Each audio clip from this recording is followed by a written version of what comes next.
Welcome to Samba Samba. Enjoy the video.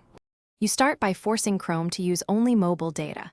Go straight to Settings and turn off Wi-Fi so your phone relies on the carrier network.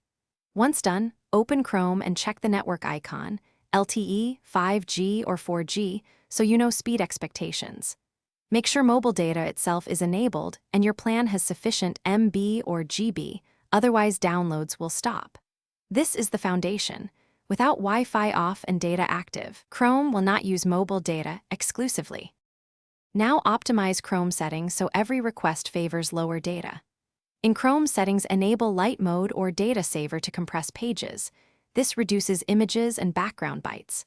Then go into site settings and turn off autoplay for media, block large background syncs, and deny automatic downloads. Once configured, use the download option for important pages when signal is strong so you avoid repeated downloads. These steps control how Chrome fetches content and prevent unexpected mobile data drain. Finish by monitoring actual data consumption. Open your phone's data usage screen and review Chrome's share so you don't exceed limits. If a page fails to load, first toggle mobile data off and on, then relaunch Chrome. That clears temporary network sockets.